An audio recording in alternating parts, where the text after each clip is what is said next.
going on, everyone? Lullet here.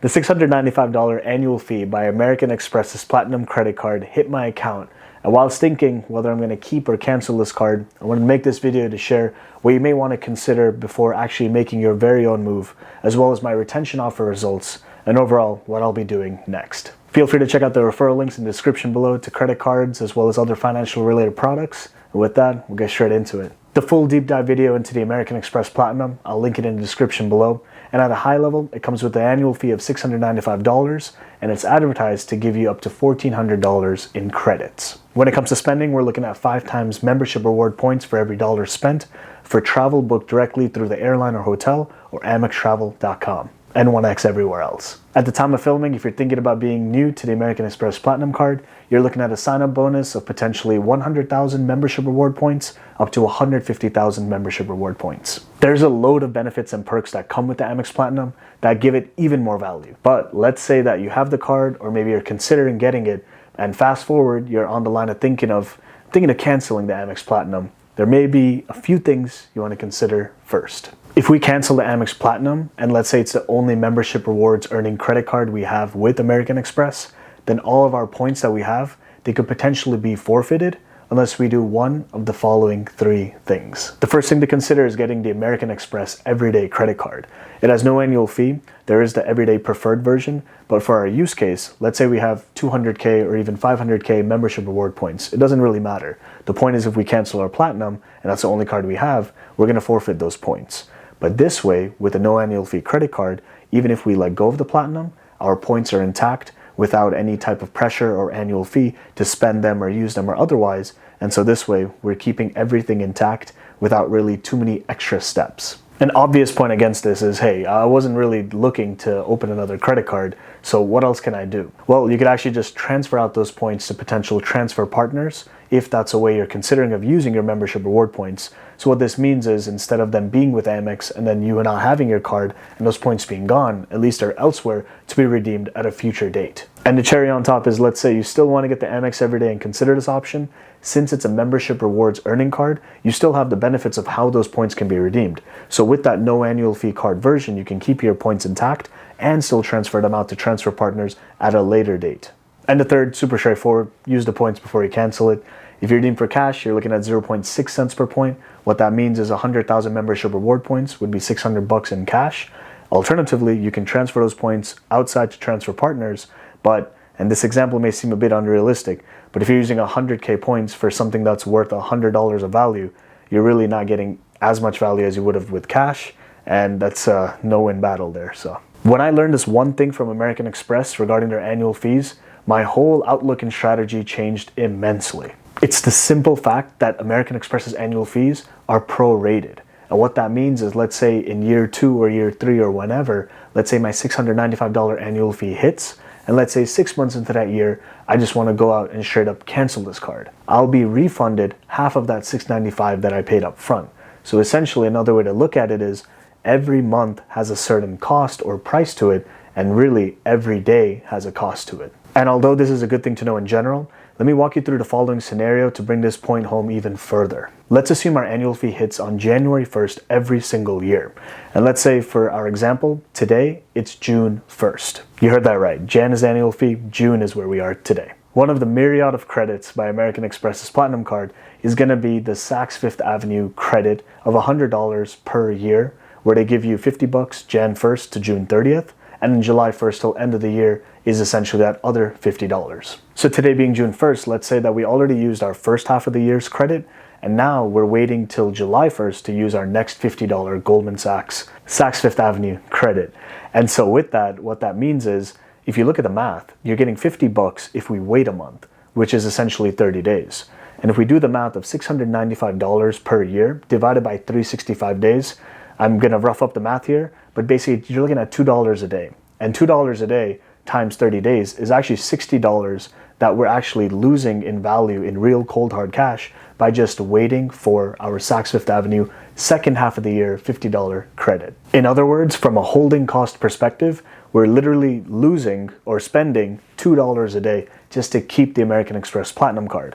And if we're not getting any value and you're just kind of waiting for you to use that credit in the next month, it's really just a sunk cost every single day. Taking this one step further, if you really look at the technicality of this situation, in practice, on July 1st, let's say we order whatever we do from Saks Fifth Avenue.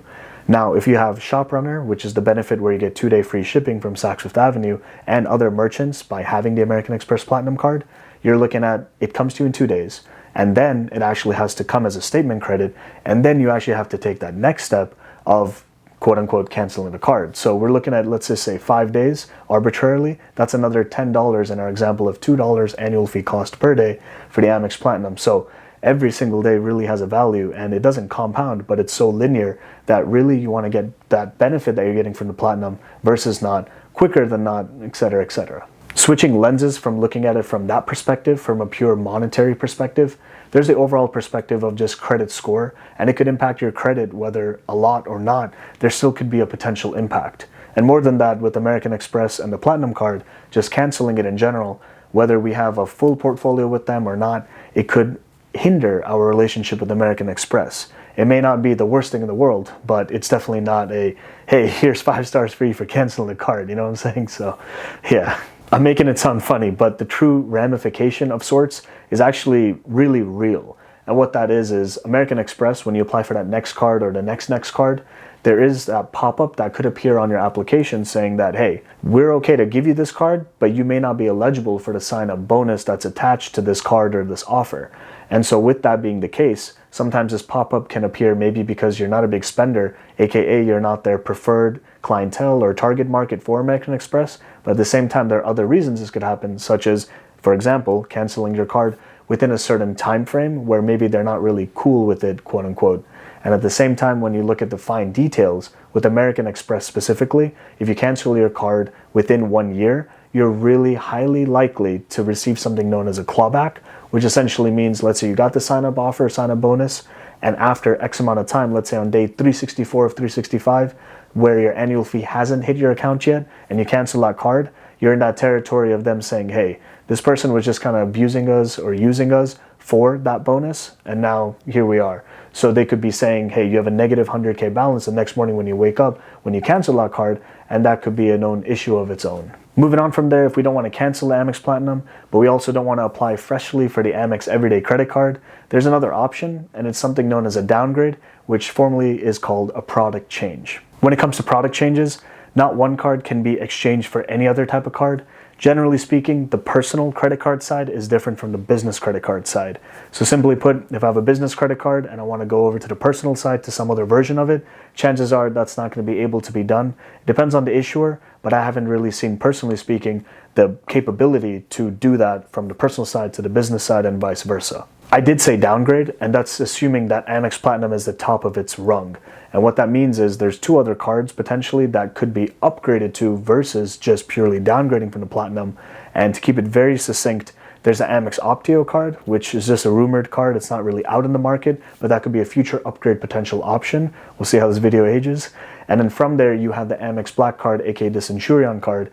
And that's something, assuming you were already invited and you had it, can you really upgrade from the Platinum to the Centurion? I'm not sure, but I'm sure there's something that could be worked out if you're already approved for it back in the day once. From there, with the Amex Platinum, the assumption is that is the highest annual fee card in that vertical.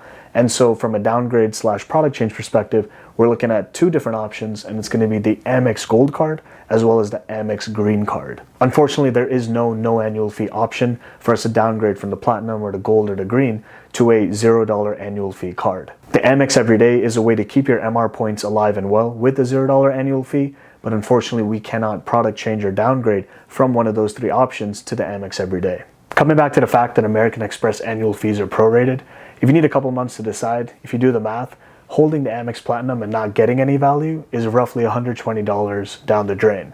And at the same time, let's say you downgraded to the $150 annual fee version for the green card. If you do that math, you're looking at closer to, let's say, $30 gone versus, more money just going with time. Amex does have a once in a lifetime bonus rule. So what that means is if you product change to the green without applying for it as a fresh applicant, you won't be eligible for a future bonus. So something to keep in mind before making this decision. In our example, we're saving, let's say, $100 roughly over that 2-month time frame of waiting to decide. But that $100 of savings, if you look at the traditional green cards at the time of this recording sign-up bonus, even at 35,000 points, that's more than, let's say, $100 of value. So there definitely is an opportunity cost to whatever we choose to go with. And of course, before product changing or downgrading or otherwise, be sure to use the credits as much as you can before making that move. Within reason, of course. Coming to myself in the American Express Platinum card, I've had it multiple times over my credit card journey of sorts. And with that, I remember back in the day, it was $450 annual fee. Then it went to $550, and now we're at $695. And when I signed up for the 60,000 membership rewards points offer, which is today's equivalent of 100,000 points. And what that means is if you're applying fresh today, 100K is the public offer. And if you get a targeted offer or otherwise, you can be looking at a sign-up bonus of potentially up to 150,000 membership reward points. And back in the day, that 60K, 100,000 points was the equivalent of today's 150K. The struggle I have with the Amex Platinum is that it's been one of the most valuable cards in my life. And the reason is, day to day, I'm a management consultant. And what that means is, without all the details, from a travel perspective, the expectation is you're traveling week over week, Monday through Thursday, staying in hotels, as well as flying in and flying out, depending on what type of project and where you're going. But the assumption is I'm flying a lot, very consistently. Back in the day, that meant going to Delta Sky Club lounges, going to Priority Pass lounges, which other cards do offer that perk, but from an Amex Platinum perspective purely is what I'm gauging this as. And with that, you have other perks such as with hotel status. If you didn't have it at the time, you could also just have extra credits towards the next level of status, items like this. So there's a lot of value that really made a lot of sense if you're traveling that much. And of course, how can I forget the Amex Centurion lounge? As we all know, there's been lesser travel over the last couple of years. And so what I did is I downgraded the Platinum to the Amex Green Card. And essentially, with the Green Card being what it is, whether it was giving me more value or not, the reality was I didn't want to apply fresh for the Amex Platinum again in a future date where my credit would take a hit, but there would be no upside in terms of a potential sign-up offer bonus due to Amex's once-in-a-lifetime rule. Currently, I have the Platinum through an upgrade offer I received, and it wasn't from the Green Card that I downgraded the Amex Platinum to, but actually it's from the Gold Card up to the Platinum, and I made a video about it. I'll link it over here. But with that, we'll go on to the retention offer results I received for my American Express Platinum card from American Express. When it comes to retention offers, we're really talking about how much does Amex value our relationship in such a way that they're willing to give us X amount of points or statement credits or some type of retention offer to retain our business versus using X amount of marketing spend or otherwise to gain that next client. Essentially, customer acquisition cost, if it's, let's say, X amount of dollars, as long as they can retain us for much less than that and keep our business, then it's a win for Amex and it potentially could be a win for us. I supremely like talking to people face-to-face or in person, or maybe on the telephone, for example. And so I used to call for retention offers on the phone and kind of go through step by step. But taking one out of Mark Reese's book, got straight in touch with Amex Chat. I'll put screenshots up on screen as we go through this story. Remember earlier in the video when we talked about a clawback potential? Essentially, when you get approved for a card and cancel it within a year, especially with American Express, there's a clawback potential of points. And because I received an upgrade offer, specifically, essentially an offer, and it's not been a full year, I essentially got a response that there could be a potential clawback of the same points I got for the upgrade offer. Long story short, if I cancel, there could be a clawback potential, and in my opinion, a quote-unquote demerit on my relationship with American Express. But most importantly, I just didn't want to let go of the points I already once received. More importantly, if I were to switch, let's say, from the Amex Platinum to the Amex Gold, realistically, what I could do instead of that is go from the current green card that I have and upgrade it to the gold card if I really wanted the gold card. So this way I would avoid a clawback potential. This annual fee just hit for the Platinum and you saw what happened, and the annual fee for my CSR also hit. So if you want to know what the retention offer results were for the Chase Sapphire Reserve, feel free to click over here. But with that, thanks for coming to the end.